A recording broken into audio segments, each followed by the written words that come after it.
Hi friends, কেমন আছেন সবাই? হানি ফ্রেন্ড চ্যানেলের একটি নতুন ব্লগে আপনাদের স্বাগত। তো সকালবেলা দেখুন খাওয়ার জন্য নিয়ে নিয়েছি কিছু আম কেটে, আর বাটিতে একটু দুধ নিয়ে নিয়েছি, আর এই দেখুন কোটোয় মুড়ি। তো এই মুড়ি দিয়ে আম মেখে আমি সকালবেলা করে এখন সকালের খাবারটাকে খাচ্ছি। এই দেখুন কিছুটা মুড়ি ঢেলে নিলাম।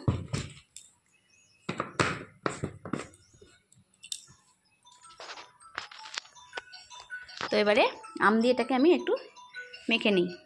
তো দেখুন বন্ধুরা, আমার আমটাকে মাখা হয়ে গেল। এবারে আমি এই দুধটাকে আমের মধ্যে ঢেলে দেব। অনেকে আবার বলে আমের সাথে নাকি দুধ একসাথে মিশিয়ে খেতে নেই, কিন্তু আমি ঠিক জানি না। আপনাদের যদি জানা থাকে প্লিজ আমাকে কমেন্টস করে জানাবেন। আর ছোটোবেলা থেকেই দুধ ভাত দিয়ে আম খেয়েছি, তো সকালবেলা একটু মুড়ি খাবো বলে একটু দুধও নিয়ে নিলাম। তো আজকে সকালের আমার এটাই হলো ব্রেকফাস্ট। তো চলুন তাহলে এবারে খাবারটা খেয়ে নিই, আবার পরে ফিরে আসছি। তো বন্ধুরা, চলে এলাম এবারে গোয়াল ঘরে। দেখুন কালকেরে হঠাৎ দেখছি গরুটা একটু ডাকাডাকি করছে। আর আমাদের যেহেতু এগুলো জার্সি গরু, তো এই গরুটাগুলো যখন ডাকাডাকি শুরু করে বা ডাকে, যখন আমরা বুঝতে পারি যে এদের ডাক এসছে, তখন এদেরকে আমরা কোনো ষাঁড় বা এই জাতীয় কিছু ওদেরকে দেখানো হয় না, যেটা আগেকার দিনের পদ্ধতি ছিল।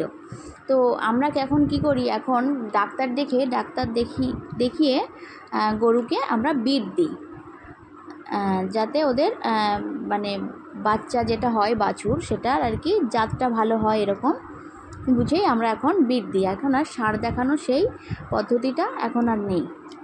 আর তাই গোয়াল ঘরে দেখুন গরুকে দড়ি দিয়ে ঠিক ভালো করে বাঁধছে, যাতে ও যেন একটু নড়াচড়া না করে। কিন্তু গরুটি আমার খুবই দুষ্টু, কিন্তু আবার একটু ভালোবেসে গলায় হাত বোলালে, মাথায় হাত বোলালে না, ও খুব সুন্দর চুপচাপ হয়ে যায়, তখন আর একটুও দুষ্টুপনা করে না। কি জানি আজকে যেন ও বেশি লাফালাফি করছে। তো দেখুন বাবা ওকে আস্তে আস্তে দড়ি পায়ের নিচে দিয়ে টানাটানি করছে, বাঁধার চেষ্টা করছে। আর এই যে সামনে এই যে ভদ্রলোকটি দাঁড়িয়ে আছে রেইনকোট পরে, উনি হলেন একজন ভেটেরিনারি ডক্টর। তো উনি আমাদের বাড়ির পাশেই ওনার বাড়ি। তো আমরা একই পাড়াতে থাকি। আর উনি আমাদের এলাকার একজন অভিজ্ঞ ডাক্তার। যত ক্রিটিক্যাল গরু বাছুর বা ছাগল মুরগির সমস্যা হয়, উনি সেগুলোকে খুব সুন্দরভাবেই সলভ করে দিতে পারেন। এবং উনি বহু বছর ধরেই এই প্রফেশনে যুক্ত আছেন, এবং ওনার প্রচুর নামডাকও আছে এলাকায়। আর এদিকে দেখুন এই দিদিভাইটি আমাদের বাড়িতে সেদিনকে এসেছিল। এই গরুর ডাক্তার, আমি এনাকে দাদু বলে ডাকি, কেননা ছোটোবেলা থেকেই আমি এনাদের সাথেই একসাথেই বড় হয়েছি। ছোটোবেলা থেকেই ওনাকে আমি দাদু বলেই জানি। আমাদের বাড়ির পাশেই বাড়ি, আমরা একে অপরের পড়োশি। আর এই দিদিভাই আমাদের পাশের গ্রাম থেকে এসেছেন। এই দিদিভাই গরুর বিট দেন। তো এই দিদিভাই না কি সুন্দর দেখুন, একটা শাড়ি পরেই চলে এসেছে, কোনো রকমভাবে অন্য কোনো ড্রেসে উনি আসেননি। উনি ওনার কাজটাকেই নিয়ে খুবই ভালোবাসেন, এবং এই কাজটি করতে গিয়ে না দেখুন ওনার হাতের বাম হাতের ওনার শাঁখা পলাটাকেও কিন্তু ওনাকে খুলে রাখতে হয়েছে। তো দেখুন গ্রামের মহিলারাও এখন কত উন্নতি করেছে, কতটা এগিয়ে এসছে। আর এই দিদিভাই যে বিটগুলো ব্যবহার করে, এগুলো কিন্তু আমাদের ব্লক থেকেই এনাদেরকে প্রোভাইড করা হয়। তো বিটের মোটামুটি কোয়ালিটি ভালো থাকে, অসুবিধা হয় না। আর বিগত বছর 3 ধরেই আমার বাবা এই দিদিভাইয়ের থেকেই গরুকে বিট দেয়, এবং খুব সুন্দর বিট এনে দেন, খুব ভালো হয়, কোনো সমস্যা হয় না।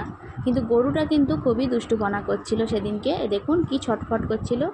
যতই হোক তিনি তো একজন পুরুষের মতন শক্তিশালী তো হতে পারেন না, একজন মহিলা, তো তানার একটু দিতে কষ্ট হয়, অসুবিধা হয়। কিন্তু এই দিদিভাই না মাঝখানেই বারবার বলছিলেন যে তোমার ভাইটা যদি বাড়ি থাকতো আজকে খুব ভালো হতো, তোমার ভাই খুব সুন্দর গরুকে কন্ট্রোল করতে পারে।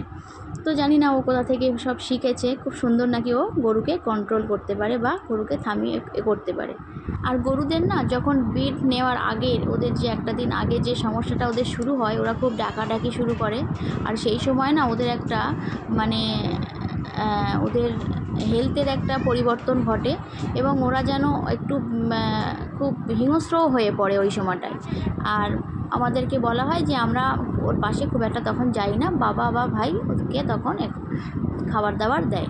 তো দেখুন গোয়াল ঘরে আর ওকে বিট দেওয়া হলো না, ওকে নিয়ে এই পিছনের মুসম্বি বাগানে চলে আসা হয়েছে, একটা সুপারি গাছের সাথে বেঁধে ওকে দেওয়া হচ্ছে, কিন্তু ওকে তখন জোর করে বেঁধে দেওয়া হচ্ছিল, তো ও তখন খুব লাফালাফি করছিল। আর এখানে এসে দেখুন বাবা ওকে গলা চুলকিয়ে দিচ্ছে, মা ওকে আদর করছে। তো এখন আর এক ফোঁটাও ও নড়ছে না, চুপচাপ দাঁড়িয়ে আছে। মানে কি, পশু হলেও না তার ভালোবাসাটা কিন্তু সে কিন্তু বুঝতে পারে। জোর করে তাই মানুষ বলুন পশু বলুন কোনো কিছুতেই কিছু হয় না, জোর করে কিছু করা যায় না। দেখুন ওকে ভালোবেসে যখন ওকে করছে বাবা মা, তখন ও কিন্তু চুপচাপ দাঁড়িয়ে আছে। আর দিদিভাই তার যে কর্ম বা কাজ সেটা ও কিন্তু করছে। দিদিভাইটি খুব ভালো, জানেন তো, খুব সুন্দর কথা বলে এবং নিজের কাজকে খুব সুন্দরভাবে উনি ভালোবাসেন এবং নিজের কাজের প্রতি ওনার অভিজ্ঞতা বা ওনার শেখার খুবই আগ্রহ দেখলাম। এই আমার এই দাদুটির সাথে না উনি মাঝে মাঝেই ঘোরে যায়, অভিজ্ঞতা শেয়ার করে দুজনের মধ্যে। তো দেখুন ওনাদের বিট দেওয়াটা হয়েও গেছিলো, তো বৃষ্টি হচ্ছে এদিকে, উনি এবারে বাড়ি চলে যাচ্ছে। এরকম একটা সাইকেলে করেই উনি এসেছিলেন। দেখেছেন, মহিলা মানেই কিন্তু কোনো কাজই ছোট নয়, সে কিন্তু কী সুন্দর তার নিজের প্রফেশনালটাকে বেছে নিয়েছে। তো চলুন তাহলে এবারে যাই গোয়াল ঘরের দিকে। দেখুন বাবা কিছু ঘাসও কেটে এনেছিল, তো আমি বললাম আমি ঘাসগুলোকে গরুর জন্য কেটে দিচ্ছি, তুমি গরুকে একটু স্নান করিয়ে দাও। কেননা বিট দেওয়ার কিছু সময় পরে গরুকে স্নান করিয়ে দিতে হয়, যাতে তার মাথাটা একটু ঠান্ডা হয়। যতটুকু জানি আমি ততটুকুই আপনাদেরকে বলছি, তার বেশি তো আমি বলতে পারবো না, কেননা তার বেশি আমার অভিজ্ঞতাও নেই। তো ঘাসগুলোকে কেটেই আমরা এবারে একটু সাজুগুজু করে নেব। তো দেখুন বন্ধুরা, আমরা রেডি হয়ে গেছি বাপের বাড়িতে। গ্রামের অষ্টম প্রহর হরি পুজো আছে, তো দুপুরবেলা সেখানেই খাওয়া দাওয়া। তো আমরা সেই অষ্টম প্রহরে চলে যাচ্ছি, আমি প্রমিতা আর বাবা ওদিকে আসছে পিছনে। আর এই যে মাকেও নিয়েছি। চলুন আমরা যাই, অষ্টম প্রহরে গিয়ে আবার দেখা হচ্ছে। ছবি তুলতে চায় না, দেখুন সবাই লাইন দিয়ে আসছে। এই দেখুন চলে এলাম হরিবাসরে, এখানে হরি পুজো হচ্ছে, তো হরিনাম সংকীর্তন হচ্ছে আজকে। সারা দিনটা এই নাম কীর্তন হবে, কালকেরে মহোৎসব হবে। তো আমাদের এখানে দুপুর রাত্রে দুবেলারই খাওয়া দাওয়ারও ব্যবস্থা আছে। এখানে হরিনাম শুনুন, বসে থাকুন, এখানে সময় পাস করুন এবং তারপরে চলে যান ওখানে দুপুরের খাবার খেতে। তারপরে রাতেরও খাবার এখানে ব্যবস্থাই আছে। আর আমাদের গ্রামের সবার সেদিনকে রান্না বন্ধই আছে বাড়িতে। তো চলে এলাম, দুপুরটা অনেক হয়ে গেছে, 2:30 বেজে গেছিলো। তো আমরা খেতে বসে গেছিলাম, এ নিয়ে আমার বাবা দেখুন বসে পড়েছে। আমরা বাবা মেয়ে নাতনি একই টেবিলে বসেছি। আর খাবারে ছিল ডাল আর সয়াবিন আলু পটলের তরকারি।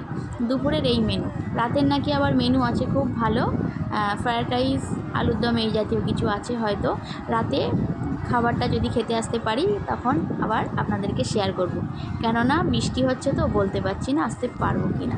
আর এই খাবার পরিবেশন করার জন্য গ্রামের ছেলেরাই ছিল, আলাদা করে কোনো ক্যাটারারকে আর বলা হয়নি, শুধু রাঁধুনিটাকেই নেওয়া হয়েছিল। তো খাওয়া দাওয়ার পরে বন্ধুরা দেখুন আমি চলে এসেছিলাম একটু এখানে বসে বসে একটু নাম কীর্তন শুনছিলাম।